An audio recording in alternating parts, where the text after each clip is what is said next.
Before we dive in, drop a quick hi in the comments. It may seem small, but trust me, it really helps YouTube share this story with more sci-fi fans like us. I'd love to see who's watching. The processors were worth more than the Black Tide, and Jace wouldn't stop saying so. 40 million, he said, palms behind his head, boots on the console. Minimum, each crate. Feet down, Marshall said. 40 million per crate, and the man wants my feet down. Collins laughed from the pilot's seat. Bran didn't. Bran was on his back under the starboard coupling, arm buried to the elbow, in a panel that should have been sealed at the shipyard and never was. This weld's older than Jace's jokes, he called. Nothing's older than Jace's jokes, Collins said. Hilarious, Jace said. All of you. A whole crew of comedians, and one functional pilot. The crates sat strapped in the hold behind them, 16 of them. Directorate stamps still on the casings, scratched but not gone, because Bran said scratching them off cost time, and time was the one thing a smuggler couldn't steal back. They'd lifted them off a freight relay 2 systems back. Clean. No shots. Marshall liked clean. Buyers at Vale Station in 9 hours, Marshall said. We drift in slow. We drift in quiet. The board lit red. Collins sat forward. The laughter was gone from his voice before it left his mouth. Contact. Aft. Burning hard. Marshall crossed to the console. Tag it. Directorate cutter. Collins's hands were already moving. Reading us. They're reading the cargo. Of course they're reading the cargo, Jace said, feet down now. It screams. 16 crates of stolen military silicon. It screams across half the system. Carter, Bran said from the floor. He'd slid out from under the coupling. That's Carter's ship, Interdiction Wing. How do you know? I know the hull profile. Carter's the most stubborn bastard in the Directorate. A voice came through, flat and bored. The boredom of a man who'd done this 1,000 times. Unregistered freighter. Cut your drive. Prepare to be boarded by order of the Terran Frontier Directorate. Nobody on the Black Tide moved to cut anything. He doesn't want us, Marshall said. He wants what's in the hold. Comforting, Jace said. Means he won't shoot the cargo. Means he wants us slow, not dead. Marshall dropped into the seat beside Collins. Collins, how far to the jump line? Too far. He'll have us locked before we're clear. Then make it not too far. Collins burned the drive. The Black Tide kicked. Behind them the cutter matched, then gained, because cutters were built to gain, and freighters were built to carry. The gap closed in numbers on Collins's screen, and the numbers were ugly. He's got firing solution in 90 seconds, Bran said, back at his panel, ripping the cover clean off now. Maybe less. The jump drive's not spun up, Collins said. Spin it up. From here? Half charged? We don't know what's on the other side of the line. Charts thin out past the Vale. Marshall, there's nothing surveyed out there. 60 seconds, Bran said. Marshall looked at the closing numbers, looked at the half-charged drive. A blind jump on a half-charge could put them inside a star, could tear the ship in half, could do nothing at all and leave them sitting still while Carter walked aboard. Do it blind, Marshall said. Collins stared at him. Marshall, 640 million says we don't get boarded. Spin it and throw us anywhere that isn't here. 30 seconds, Bran said. Jace was already strapping in. I want it on record I said the cargo screams. Noted, Marshall said. Collins. Collins's jaw set. He fed the drive everything it had and aimed at a stretch of black nobody had charted, because charted black was where Carter was, and Collins picked the devil he didn't know. Jumping. The cutter fired. The Black Tide folded. The shot went through space where they'd been. They came out wrong. The drive screamed coming down, half charge bleeding off in a shudder that ran through the deck and into their teeth. Collins fought the controls. Bran was already swearing at a panel that had cooked itself in the fold. Where are we? Marshall said. I don't know. Collins's voice was tight. I don't know. The nav can't match anything. There's no beacon. There's no lane. He stopped. There's a planet. Close. Inhabited. Reading power. Lots of it. Surface grid. Anybody following? No. We're alone. A pause. We jumped blind, Marshall. Nobody followed that. Relief moved through the cabin, small and careful. The relief of men who'd cheated something and weren't sure yet what. Then we sit down, Marshall said. Quiet. Fix the drive. Charge it full. Jump back to charted space when nobody's looking. Collins, find me ground. Collins found ground. The city came up under them, gray and vast. Low buildings packed tight around a wide, flat sprawl that had to be a market. Vehicles and bodies moving in it by the thousands. Collins put the black tide down at the edge of it, behind a row of silent freight haulers, and killed the drive. The silence after was total. Air? Marshall said. Brand checked. Breathable. Thin. Cold. He frowned at the reader. Smells wrong, though. Reader says fine. My gut says wrong. Your gut isn't certified. My gut's right more than the reader. They went out anyway, because they needed parts, and the market had parts. And 4 armed humans in a crowd was 4 armed humans in a crowd, no matter whose crowd it was. It wasn't a human crowd. The Sarek were tall and gray-scaled, long-jawed, moving on legs that bent the wrong way. They didn't look at the humans. That was the first thing Marshall clocked. In any market in human space, 4 strangers drew eyes. Here, nothing. The Sarek moved past them with their heads down and their pace quick, and not one of them met an eye. They're not selling food, Jace said, low. He was right. The stalls weren't stalls. They were pens. Long enclosures ran down the center of the market, filled with captives of a dozen species, perhaps more. None of them Sarek, packed behind bars and standing very still. Gray-uniformed Sarek walked the rows with slates, tapping, marking, sorting. At the end of each row, a ramp climbed into the belly of a transport ship, dull and windowless, and the sorted ones walked up the ramps and did not come down. That's not a market, Brand said. That's a loading dock. A family stood near the nearest pen. Sarek, civilian, a parent and 2 small ones. The parent spoke to a uniformed officer, calm, almost bored, and pointed at a third Sarek, older, ragged, head bowed, and signed something on the officer's slate. The officer took the old one by the arm. The family turned and walked away without looking back, the small ones already distracted by something else. They're turning in their own, Jace said. Their own people. Like it's nothing. Debtors, Marshall said. Outcasts, whatever they call the bottom. He kept his voice flat. Doesn't matter. Not our problem. Parts, drive, gone. Then a uniformed Sarek stopped in front of them.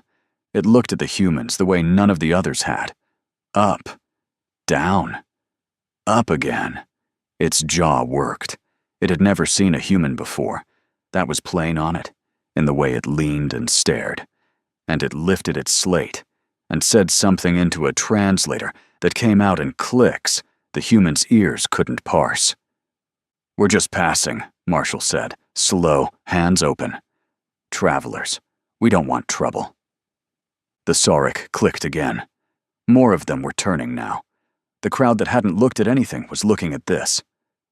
Unregistered, the translator finally spat in broken Terran. Processing world. Tarsus. Species. Unlisted. Origin. Unlisted. We'll register, Jace said. Happy to. Where's the office? Unlisted, the Sarek repeated. And it wasn't a question anymore. It was a category. And a category had a procedure. And the procedure was the ramp. More uniforms closed in. Weapons came up, long, thin, humming. Brand's hand went to his sidearm. Marshall caught his wrist. 20 of them, Marshall said under his breath. In a crowd. On their ground. He let go. Not now. They took the humans' weapons. They took them by the arms. And Marshall let it happen, because the math was the math, and a dead crew couldn't fix a drive. The Sorek walked them up the ramp. Behind them, at the city's edge, the sky cracked with a re-entry burn. Bran twisted to look. Through the ramp's closing gap, he saw it. A human cutter, Directorate Gray, dropping through the cloud and slowing over the market. Too late. Hunting a signal that had already gone cold. "Carter," Bran breathed. "He followed the jump signature. He's right there." The ramp sealed. The transport lifted, and the last thing the Black Tide's crew saw of open sky was the alien hull around them folding into the fold of an FTL jump. While below, shrinking, the gray cutter circled the empty market and found nothing but a freighter with 16 stolen crates and no crew to arrest. The transport had no windows, so they learned the prison by its sounds first. The drive cut. The deck tilted. Something huge and mechanical seized the hull and dragged it, and the dragging went on too long, deeper than any docking, down into something. Then the doors opened on Kairos 9. The cold came first. Then the light, gray, sourceless, the flat dead light of a place that had never seen a sun. They were herded out into a receiving hall the size of a hangar, and the hall was full. Full of species. The pens from the market multiplied 1,000 times, every shape of alien life shuffling in long gray lines toward processing gates at the far wall. Saurik and White walked the lines, not gray uniforms now. White.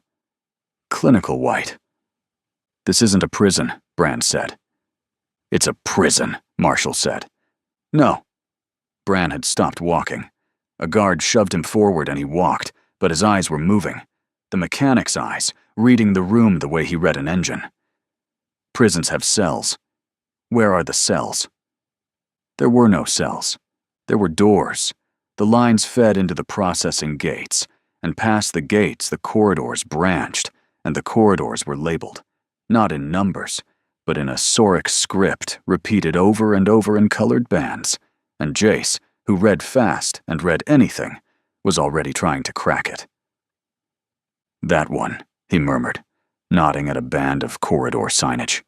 "Same symbol over every door down that hall. Whatever's behind those doors, it's all the same thing." A processing gate took the human in front of them. A small, gray-furred alien, four-armed, shaking. The Sorek in White scanned it, read the slate, and instead of waving it through, paused. Tapped the slate. Something on the wall above the gate lit amber. 2 more whitecoats came. They took the four-armed alien out of the line. It made a sound, high, looping, the same 3 notes over and over. And they walked it not toward the cells that didn't exist, but down the hall Jace had marked, the one where every door was the same.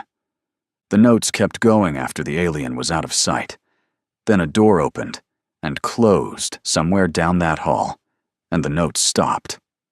Cut clean, mid-loop, like a switch thrown. Nobody in the gray lines reacted. They'd heard it before. They knew what the silence meant, and they kept shuffling forward toward the gates with their heads down, the exact way the market crowd had kept their heads down, and Marshall understood for the first time that the head down wasn't fear of the guards. It was knowing. "Marshall," Collins said quietly, "what is this place?" Marshall didn't answer. He was looking at the wall beside the human line, where the white coat stacked the things the processed didn't need anymore.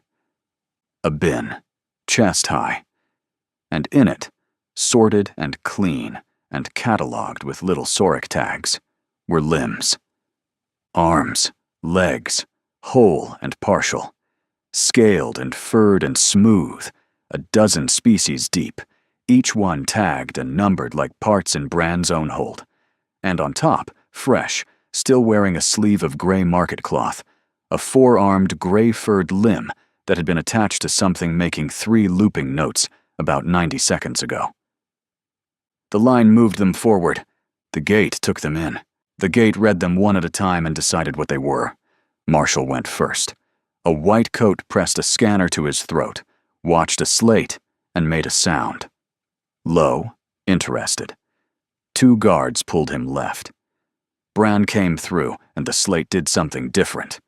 The white coat leaned in, scanned twice, and Bran went right, hard. 4 guards on him instead of 2. Collins and Jace were waved straight through to a holding floor with the rest of the unremarkable stock. "Marshall," Collins said. "Move when they move," Marshall said over his shoulder, already going. "Don't give them a reason."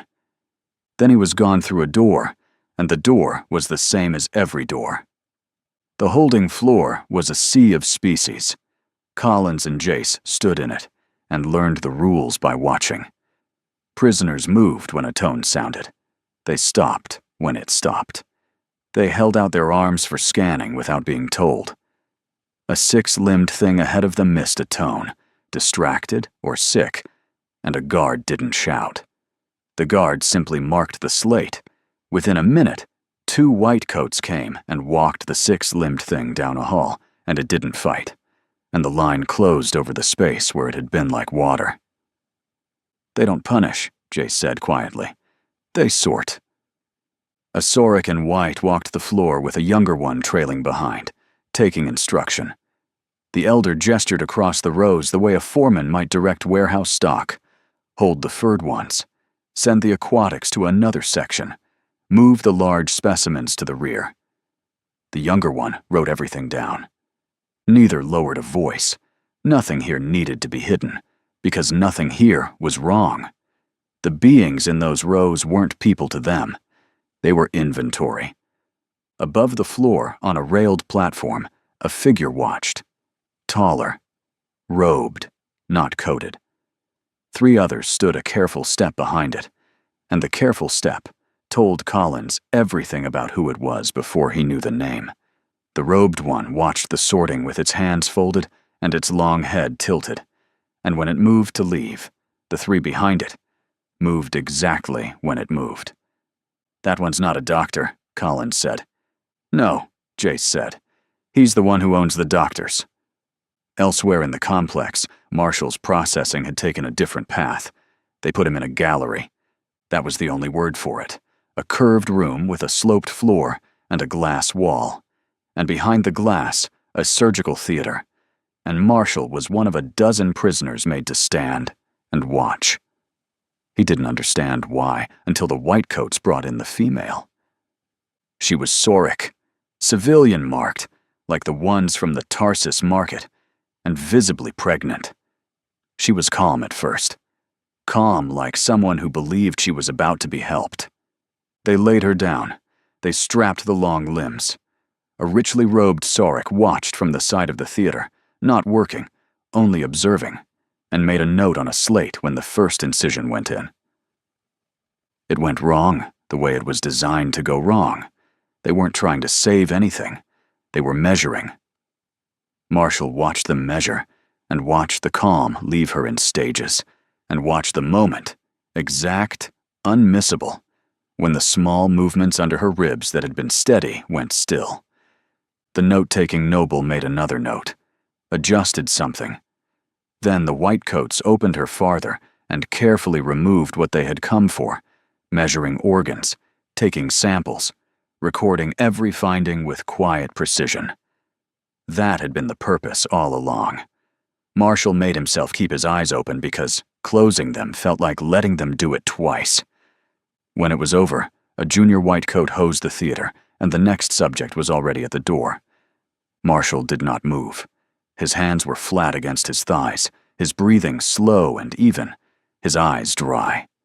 The old gray-furred prisoner beside him glanced at the human's unnatural stillness and quietly edged away. Around here, anything unusual drew the whitecoat's attention.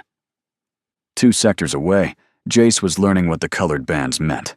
He'd cracked the script by then, enough of it. The band over his own hall meant viable. The band over the next meant something close to spent. And the band over the small hall, the bright one, the one with the lower doors, meant a word that didn't carry across the translator cleanly, but landed in his gut as small. A family had come in behind his group. He'd seen them on the transport. A parent, 3 young, all the same soft-shelled species, all sent together, because on Tarsus, the whole household went when the household was condemned. The young ones had stayed close to the parent the entire ride. They were still close when the whitecoats read the slate and the band over the small hall lit, and Jace understood the sorting logic a half-second before the parent did. The young were viable for things the grown weren't. Smaller systems, faster to test, cheaper to lose. The parent made a sound Jace would carry a long way. The guards were already between them. They walked the 3 young ones toward the bright band, and they walked the parent toward Viable, and the parent fought. The only one Jace had seen fight all day. And a guard marked the slate, and that was all. A mark. Jace stood with his hands open at his sides and did nothing, because there were 40 of them, and the doors were the same, and doing nothing cost him something he didn't have a name for yet. Bran's route ended at a different door. The guards marched him through without a word. The instant he crossed the threshold, something struck the side of his neck. A sharp pulse, hot and electric, with no barb and no wound. His legs vanished beneath him before he could turn. Darkness took him before he hit the floor. He woke strapped to a table with his arm and his leg gone, and the absence so total he kept trying to move them. They hadn't taken the limbs as a punishment. He worked that out fast, because the mechanic in him read the room before the rest of him caught up. The table was clean, the instruments were arranged. This was a procedure, not cruelty. There were 2 of them, a senior in deep-collared white and a junior. On a rack beside the table sat the arm and the leg they meant to give him, and they were not Sarek and not flesh. Dark metal, near black, jointed in a way Bran's eye followed with reluctant admiration even through the haze. The senior lifted the slate, said a word, Netherium, and the junior made a gesture Bran would learn meant doubt. He learned a lot in the next while by watching their body language, because they spoke in front of him the way the floor foreman spoke in front of the stock. They didn't expect him to live. That was the whole of it. The junior gestured at a readout, and then at the alloy, and the gesture said, "Why waste it?" The senior answered with a sharp motion toward Bran. Human. New. Worth the alloy. They fitted the leg first. When the alloy met the open wound and bonded, the pain took Bran somewhere white and wordless, and he came back to the senior, watching a readout with its long head very still. The readout should have climbed. Rejection had a signature, and the signature should have started. It didn't start. The senior tapped the slate, tapped it again, fitted the arm, faster now, interested, and the same wrong thing happened, which was nothing, which was Bran's body closing around the alloy like it had been waiting for it. The junior took a step back from the table. The senior did not. The senior leaned in over the human who was supposed to be dying, and was instead lying there breathing, eyes open, watching them back. And for the first time since the gate, Bran saw a Sorek look unsure. "It hurts," Brown said. His voice was wrecked. He made it work anyway, because a man who can still talk is still in the fight. "Bet you've never heard one of us say that." The senior didn't understand the words. It understood the steadiness under them, and it took its own step back, and it reached for the slate to send word up the only direction that mattered. Word went up, and up was a contest. The senior reported to the research head, Sethric, and Sethric did not report it onward. He stood for a long moment with the slate in his hand, staring at the impossible survival data, while ambition quietly replaced surprise. On Kairos 9, discoveries were never just discoveries. The prison world belonged to Duke Zeran Valis, but beneath him each sector answered to a different noble house, and every house guarded its research, like treasure. Prestige rose with results. So did power. A finding like this could lift an entire house, or bury another beneath it. A spontaneous bond with untested Netherium in a species the program had never run? That was not a finding to hand a rival. That was a finding to ripen. The noble over Sethric's sector was Baron Koreth, ambitious, underfunded, and always hunting the next discovery that might lift his house a little closer to the Duke's favor. Rumor reached him before the report did. By the time Sethric finished deciding the human would remain hidden, Koreth was already walking into the laboratory. Nobles did not visit research floors without reason. "A bond," Koreth said. "I'm told there was a bond." "There was a complication," Sethric replied. "We're verifying." "Verify faster. The Duke values speed." Sethric's eyes never left the slate. "The Duke values certainty. I'd hate to present His Grace with a result that failed the second trial. That reflects poorly on the sector, and on its patron." The conversation remained courteous. The rivalry beneath it did not. If the discovery reached Duke Valis under Koreth's name, the Baron's house would rise with it. If Sethric kept control long enough to complete the work himself, the achievement would be tied to his name forever. Neither could seize the prize openly without triggering a confrontation they could not yet afford, so they fenced with careful words, while, farther down the hall, the human lay hidden beneath a deliberately falsified sample number. Above them both, Duke Zeran Valis already knew. A duke who did not know what happened inside his own sectors did not remain a duke for long, and Valis had ruled Kairos 9 long enough to understand that ambition was cheaper than obedience. He let Koreth and Sethric maneuver because their rivalry cost him nothing, and sooner or later always produced results. He had watched 100 species pass through the gates. The human anomaly was only the latest report carried to his high gallery by an aide who chose every word with care. Valis tilted his long head. He was not cruel in any way he would have recognized. He simply believed, with the full weight of generations behind him, that the universe divided naturally into those who studied and those who were studied. His family had stood on the proper side of that divide for longer than memory, and it had never occurred to him to question it. "Let them contest it," Valis said. "Bring me whichever one wins, and the human." When the day's testing ended, the survivors were herded back onto a common rest floor. The Sorek made no effort to keep species, or even test groups, separate. There was no reason to. Stock returned to the rack between uses, and what happened there was of no consequence to anyone who mattered.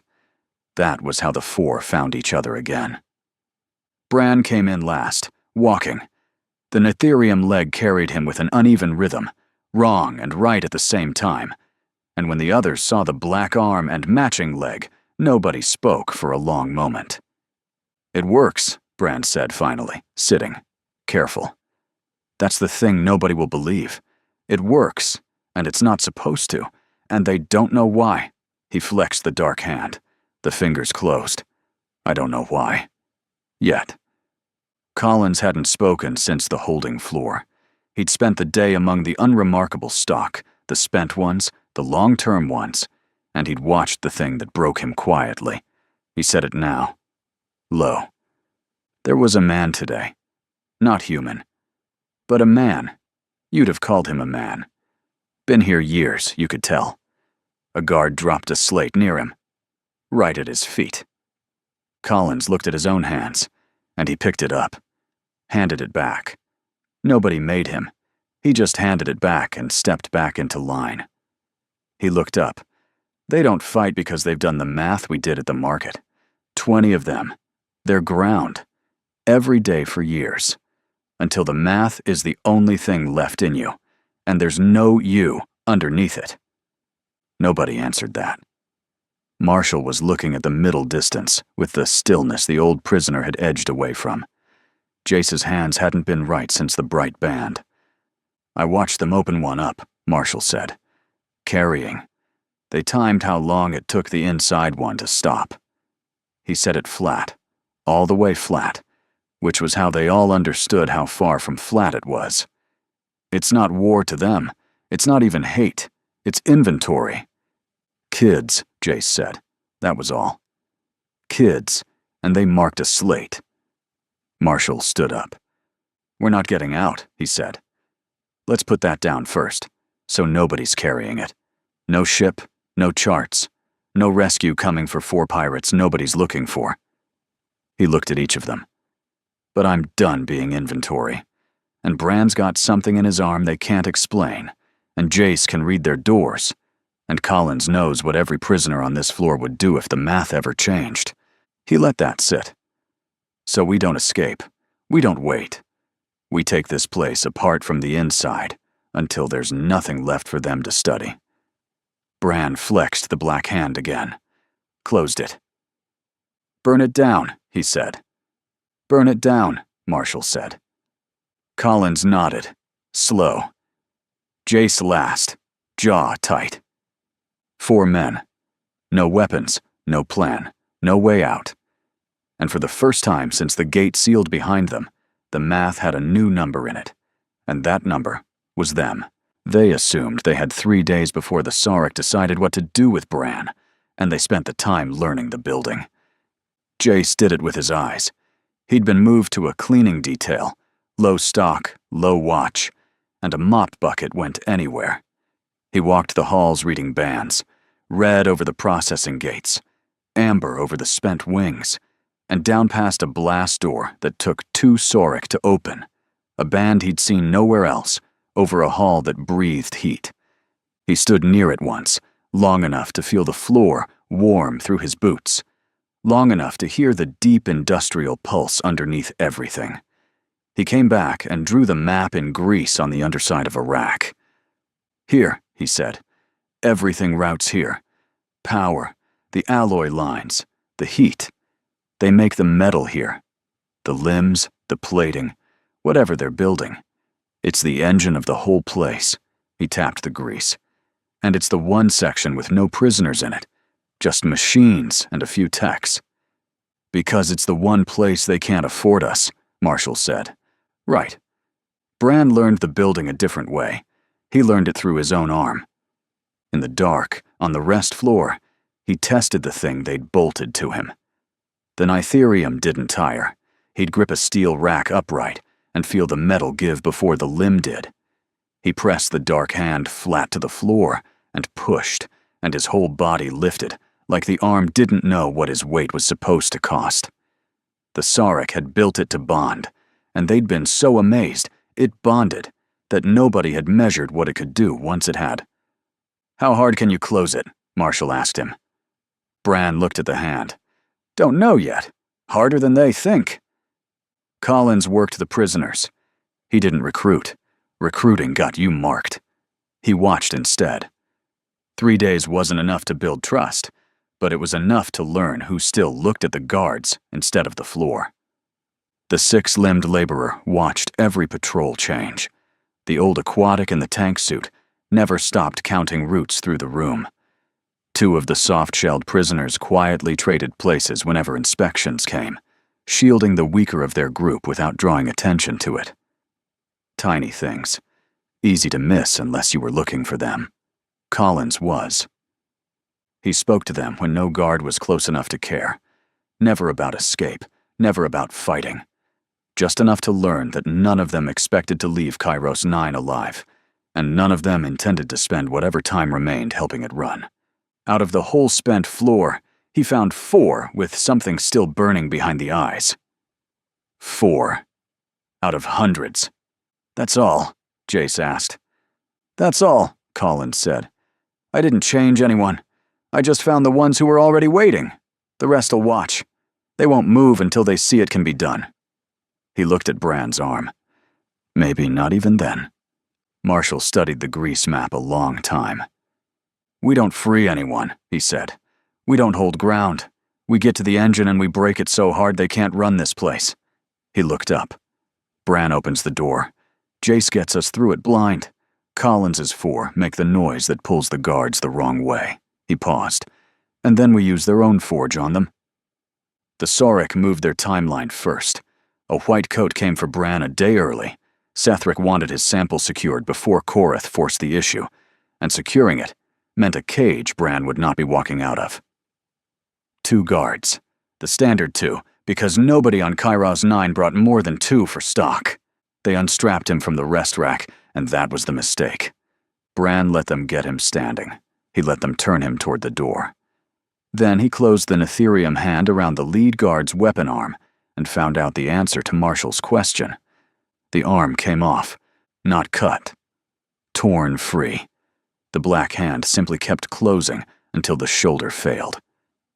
The guard made a sound no prisoner on that floor had ever heard a guard make, and Bran put the dark fist through the side of its head, and the sound stopped.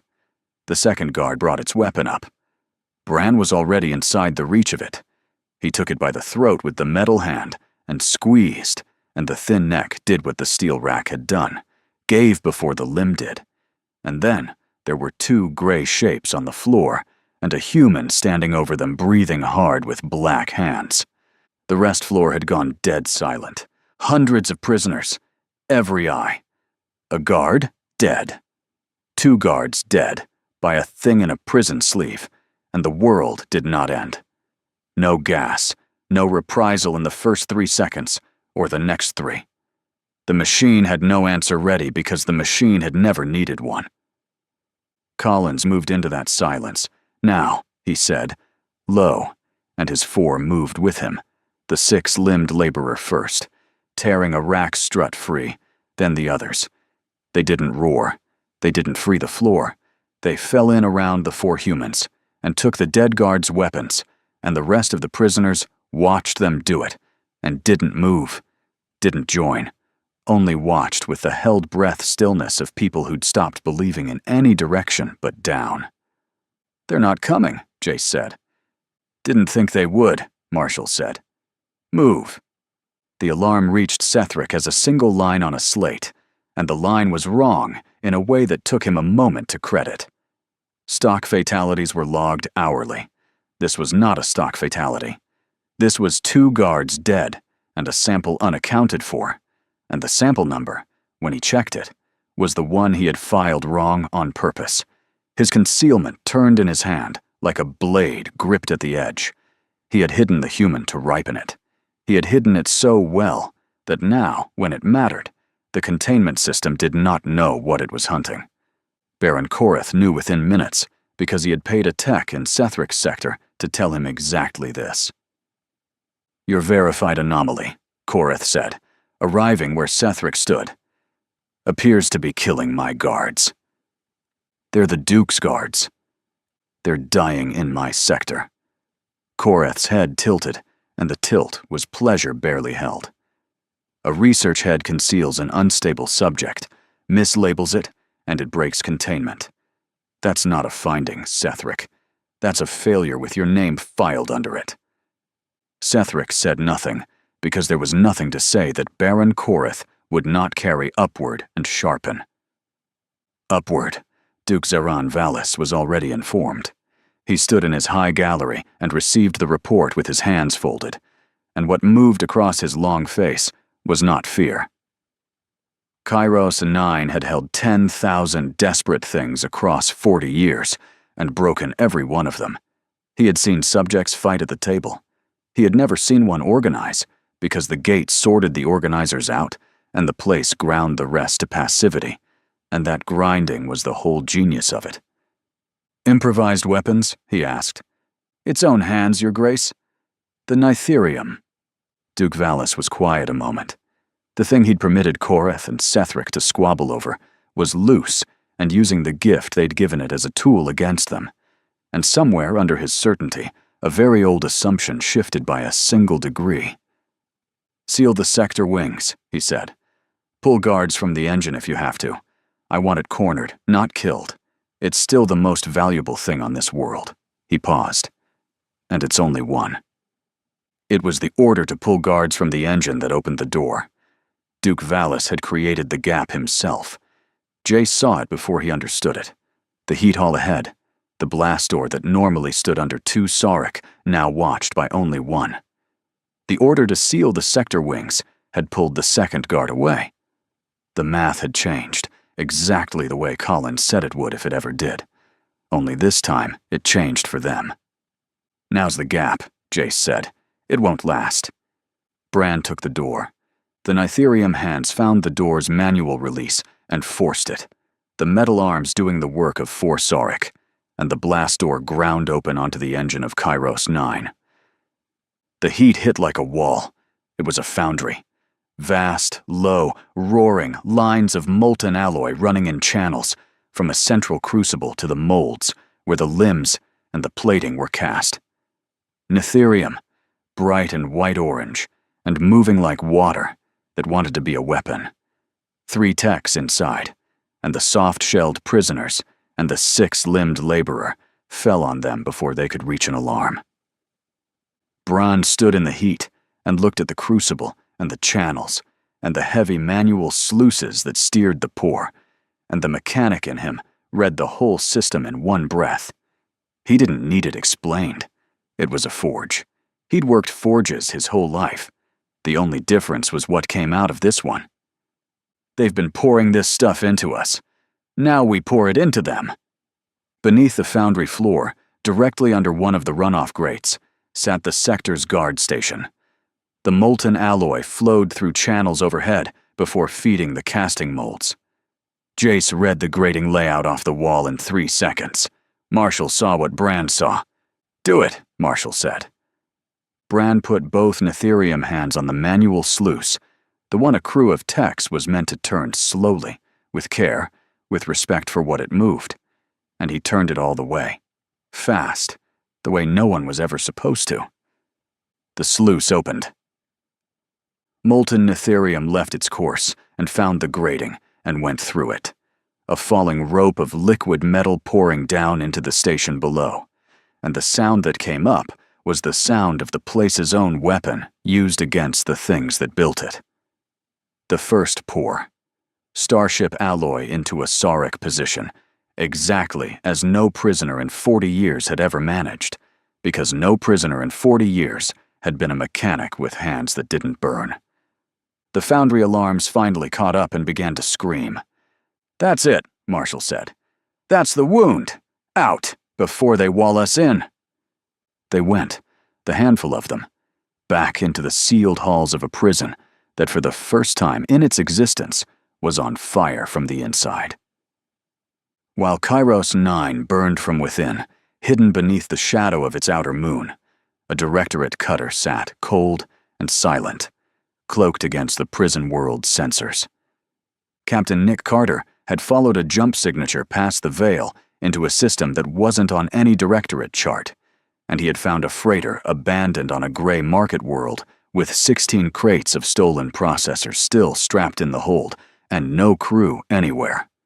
A smuggler did not leave 640 million behind. That had bothered him enough to keep going, quiet, running silent, until the uncharted world resolved on his sensors and he understood what he was looking at. He had been watching Kairos 9 for 36 hours. He'd logged the transports. Dozens of species walked up the ramps and none came down. He'd logged the orbital defenses, heavy, layered, more than a prison needed, and exactly what a secret needed. And an hour ago he'd logged a heat bloom deep in the facility, an industrial signature spiking hard, and alarm traffic across Sarek channels his computer was only beginning to break. He didn't have all the pieces, but he had enough. Captain Nick Carter opened a tight beam channel, encrypted, aimed back across the veil toward Directorate space, toward the one man whose authority reached far enough to do something about what he was seeing. "This is Carter, Interdiction Wing, transmitting from beyond the veil line. Priority absolute." He kept his voice flat, the way he'd kept it flat ordering a freighter to cut its drive a week ago, before any of this. "I tracked the stolen cargo to an unsurveyed system. There's a facility here, alien, industrial scale. They're bringing in sentience by the shipload, every species but ours, as far as I can tell. And they are not bringing them back out." He looked at the heat bloom still burning on his screen. "And General, I think we've got humans down there. The crew I was chasing. Their ship's abandoned on the surface, and something inside that facility just started fighting back." A pause. "Requesting orders." The message folded into the dark, bound first for the nearest Directorate relay, 11 light minutes away, then onward, through jump relays toward General William Joseph, who had not yet heard the word, that would turn a pirate hunt into a war. Hey there, Space Human. I'm really curious about your thoughts on this video. Drop a quick comment and let me know what's on your mind. Or just say hi if you prefer. Either way, I'd love to hear from you. Also, remember to check the pinned comment. Trust me, it's worth a look. Oh, and one last thing. I've chosen another video for you to watch. Just click the card here. Or here if you want the whole playlist. See you there.